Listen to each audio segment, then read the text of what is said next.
A wedding is one of life's most significant moments, marking a new beginning for a couple. Today, my husband and I were at my sister-in-law's wedding, even though I wasn't particularly eager to attend. Nevertheless, I went. As the reception continued and course after course was served, I found myself with a child's meal in front of me while everyone else enjoyed sophisticated French cuisine. I was inquiring about the mix-up when my mother-in-law approached me with a sly grin. "Are you enjoying the wedding?" she asked, glancing down at my plate. Before I could answer, my husband spoke up. "My name is Olivia. I'm 32 and run my own clothing company. My husband William is 34. We married 3 years ago after meeting at a department store where he worked as a security guard. Among the older guards, he stood out with his youth and athletic build. I was 27 at the time, and he was 29.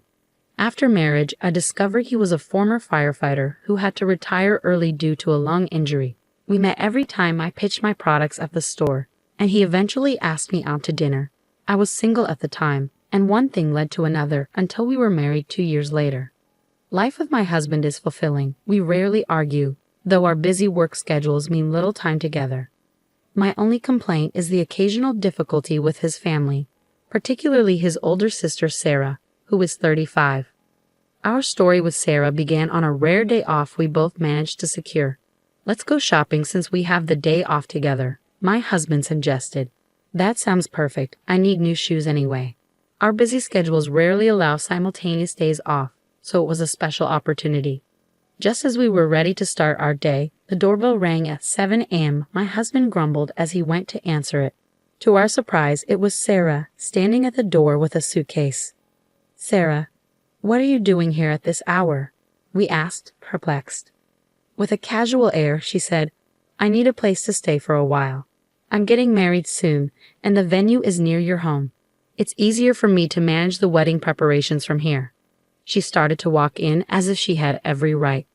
"Wait a minute," I objected. We were about to go out. "It's our day off." Sarah's face lit up. "Oh, shopping? I want to come too." My husband and I exchanged a surprised look. Are you planning to join us?" I asked cautiously. "Why not? Is there a problem?" She shot back, her tone defiant. My husband and I were taken aback by her audacity. Then she added, "I want to look at baby things." "I need to make sure I'm prepared for the baby," Sarah announced confidently as she took charge, while we stood frozen at the entrance. "Come on, let's get ready and leave by 9 a.m., she instructed. "How are we going?" My husband's face darkened at her self-centered approach. I rarely saw him look so disturbed, but he had told me they never got along well as children, constantly arguing. "Is there any chance you can leave?" I asked, hoping she would understand we wanted to spend our rare day off alone. Sarah's gaze turned cold as she retorted, "You want to exclude me? You're from a single mother family, right?" "Yes, but what does that have to do with anything?" I responded. "Figures. I've known some people from single mother families and they lack empathy. They look down on others," she sneered. The irony of her statement struck me as she looked down on me while claiming my background made me judgmental. Her narrow-minded view infuriated me. That's prejudice. I'm not like that. And even William is uncomfortable. I glanced at my husband, who was glaring at his sister. "What's wrong, William? Anything to say to your sister?" She taunted. "Yes, please just go home," he said firmly. "Fine, but don't come crying to me later, especially you, Olivia," she said as she left. "Thanks for the warning," I replied nonchalantly. With Sarah gone, we had breakfast and went to the nearby mall. However, our luck hadn't changed. After shopping, we rested on a bench when we unexpectedly ran into Sarah again. "Look who it is, the same two," she said with a smirk. "Guess we ended up in the same place," my husband muttered. Then we heard a familiar voice calling Sarah's name. It was my mother-in-law. "Sarah, let's check out those luxury bags over there," she said as they approached us. "William and Olivia, you too," she said, noticing us. My husband sighed, sounding worn out. I felt the same way. Dealing with Sarah was challenging enough, but my mother-in-law only made things worse. Her attitude was unpleasant, and she quickly displayed it. "Is that a bag from Infinity Tread Shoes?" she asked, pointing at the bag my husband was holding. Yes, it is, he replied. Mother and daughter exchanged knowing glances and laughed. Since when do you wear such cheap shoes? They teased, gesturing at their matching luxury brand shoes. Choosing the wrong partner brings misfortune, they added with contemptuous looks directed mostly at me. It was clear I was the main target of their disdain. You talking about me? I challenged. I blurted out impulsively, how much do you earn? My sister-in-law smirked and replied, I wondered if we're dodging the question. She then proceeded to hurl insults at me. My husband intervened, saying, enough, Mom. Your constant boasting about wealth is embarrassing and annoying. His anger was palpable. I had never seen him so furious. Despite his authoritative voice, it seemed to have no effect on them. William, you were born into a wealthy family. Are you okay with being with this uneducated poor woman? My mother-in-law sneered. Education doesn't matter much these days, and Olivia is, my husband, prioritizing defending me over his family, cut her off. His support filled me with happiness and strengthened my trust in him. But before he could finish, they interrupted him. That's not true. Dad got his job at a major company because of his education. He's even the vice president now and will soon be president. William, you graduated from a famous university, and yet you're with a woman like this. You've really fallen, my sister-in-law retorted. They treated me as an outsider, steering the conversation their way despite my husband's rebuttal. They showed no remorse, and their nature seemed utterly rotten. How much do you earn, by the way? I attempted to ask. But before I could finish, my sister-in-law cut in, mocking, wait, $120 a month. She laughed and continued, sorry, I should have been more considerate. That must be tough, especially for a dropout. Hey, enough. My husband tried to interject, but my sister-in-law placed a hand on his shoulder and said, well, good luck. My husband was visibly angry, and I felt a surge of hatred inside me. But they seemed oblivious to our feelings, continuing the conversation at their own pace. Oh, you both better attend the wedding. Mom's preparing a grand event. My mother-in-law insisted. Yes, we're sparing no expense for our darling daughter's wedding. You are coming, right, Olivia? The pressure from my mother-in-law felt suffocating, as if I couldn't say no. After all, my husband being family would obviously attend. I suppose it's fine if he's there. I reluctantly agreed to attend, knowing I would never go without my husband's presence. The day of my sister-in-law's wedding arrived, and I finished my accumulated work before finding a new dress with my husband for the occasion. As we arrived at the venue, the opulence was undeniable. The luxurious hotel, expansive ballroom, extravagant decorations, and the enormous wedding cake all spoke of lavishness. You both made it. My mother-in-law greeted us upon arrival. Not that I wanted to be here, my husband remarked, revealing a rare hint of weariness as he faced his mother. This wedding cost $100,000, with 500 guests and a special meal prepared by a top chef. Only we could pull off something like this. Her arrogance was evident as she looked down on everyone around her, though most passers-by offered only polite smiles and nods. Her constant need to flaunt her status appalled me. My husband's words echoed my thoughts. Why did he spend this much on our wedding? Our wedding had been modest, costing $20,000 and attended only by relatives and close friends. But I was content with it. Nevertheless, there was a stark disparity in the way she treated her own son compared to her daughter. What are you saying? Sarah's fiancé, Alex, will soon work directly under Dad, she said dismissively. Once Dad becomes president, Alex will be groomed for a key role in the company. It's only right that we give him a proper welcome. My mother-in-law laughed proudly. As we spoke, my father-in-law joined us. Emily, it's almost time for Sarah and Alex's entrance. Aren't you going to take pictures from the front row? He seemed intent on ending our conversation, and was just as dismissive as my mother-in-law. Olivia, it's been a while. You should consider yourself honored to be invited to such an extravagant wedding. You'll probably never experience anything like this again, he said calmly, though his words dripped with condescension. My husband couldn't hold back his frustration. Why do you have to phrase it that way, Dad? My father-in-law responded with a cold expression. Don't get me wrong. I never approved of your marriage. You remember the conditions I set. My husband glanced at me briefly before turning away, revealing information I had never known. The fact that our marriage had never been approved by his father was new to me. Facing away from me, my husband spoke with a subdued voice. Graduate from a prestigious university, earn over $100,000 a year. That's right, his father interrupted. And Olivia, he shot me a quick glance before focusing back on my husband. Olivia may not have graduated, but she's successful and earning her own living. My husband was cut off by my mother-in-law shouting loudly, "Daniel, look, Sarah has finished changing into her second dress." Her outburst was disruptive, and if it weren't for the occasion, it would have certainly drawn complaints. Others glanced at her, forcing smiles as my father-in-law followed his wife's call and said, "We'll discuss this later," before leaving the conversation. My husband muttered, "Olivia is much more remarkable than you think, Dad," as he watched his father walk away. His words comforted me, knowing he was on my side. As the bride and groom made their entrance, the hall erupted in applause, and the celebration began. My sister-in-law announced, "We have a special course prepared by a top chef today. Please enjoy." The waitstaff began serving the food, but soon I noticed my mother-in-law arguing with a server nearby. "Are you sure about this?" she asked. "Yes, just do it," she insisted, and the server walked away, looking uneasy. It became clear that she was orchestrating a prank on me. With a large number of guests, serving took time.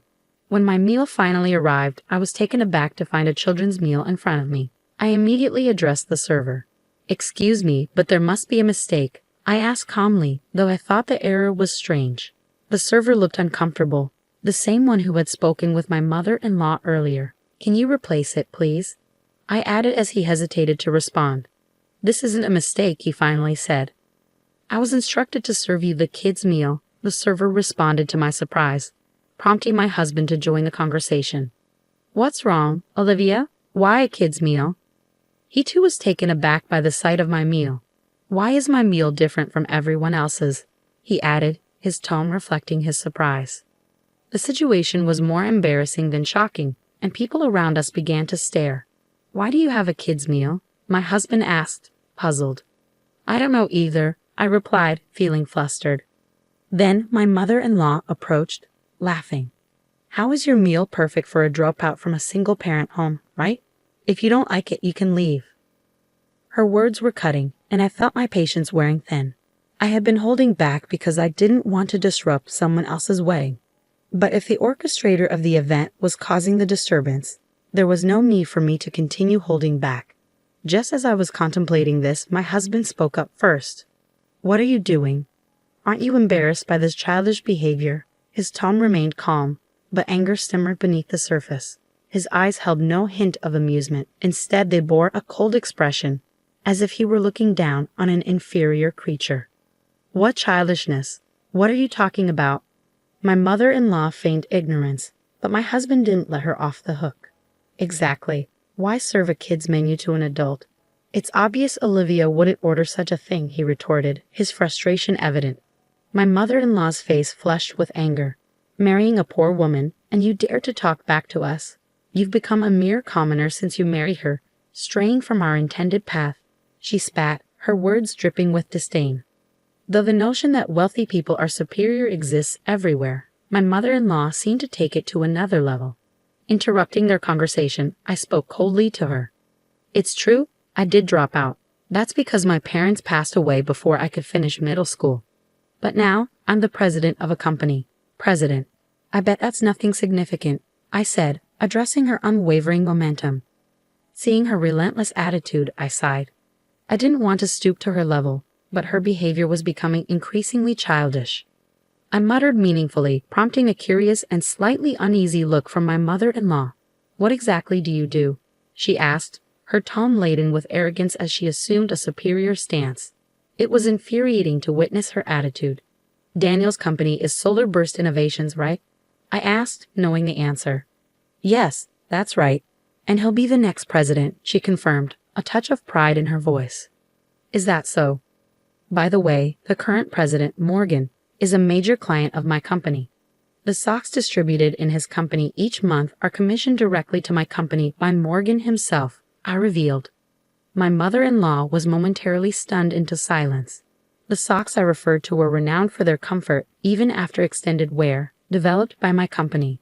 Originally designed for t-shirts, the technology had expanded to encompass all clothing types. Morgan personally endorsed our socks and provided them to his entire company, solidifying a close professional relationship with him. As a result, while you may boast about your husband becoming the next president, if I inform Morgan about your behavior, that dream may never become a reality. I continued. Her face paled as she grasped the implications, her confidence evaporating. You know him, the president of my husband's company, she stammered. Indeed. Did you know Morgan didn't even finish high school? He fits the profile of the uneducated you so despise. Shall I relay your thoughts on education directly to him? I asked pointedly. Please no. Don't do that, she pleaded, her arrogance completely crumbling as she realized her power was in jeopardy. My father-in-law rushed over, his expression tense. I repeated the same threat to him. Daniel, I'll advise Morgan against making you the president. Please don't do that. If that happens, we'll struggle financially, he begged, his pride forgotten. I remained calm as I confronted both of them, my resolve unshaken. Around us, the crowd began to murmur, sensing the tension at our table. My sister-in-law approached, confused by the scene. What's all this fuss about? I answered bluntly, Sarah, I make over $120K a year. My business is stable. I didn't get a chance to tell you the other day because you interrupted our conversation. Her face twisted in shock, her confidence visibly faltering. After standing up to my in-laws, they seemed to be left hollowed out by my revelations. So everything we've done to you, yes, was nothing but harassment, I cut in, and it threatens Daniel's position.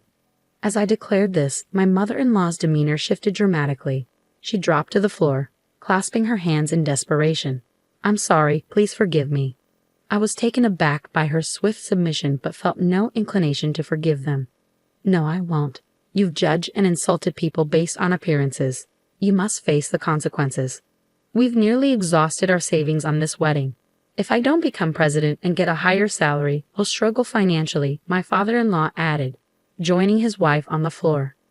My sister-in-law looked on with a helpless expression. Dad, you're out of money. Yes, he replied, his voice barely above a whisper. I spent all my resources on this wedding as a gift to the two of you. What about our honeymoon funds and Alex's promotion? Her voice quivered, but she was only concerned about her own deteriorating situation.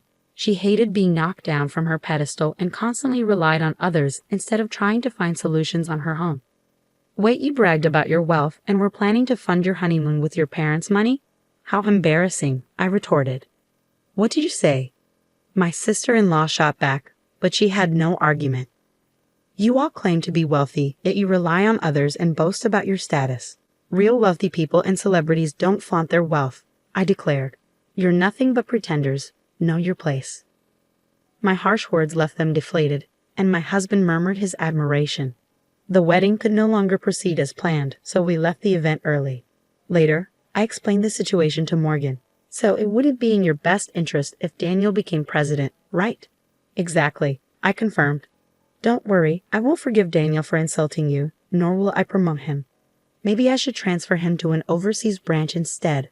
Morgan laughed as he spoke. A week later, my father-in-law rushed to us, pleading, please convince Morgan to cancel the overseas transfer. His desperation was evident.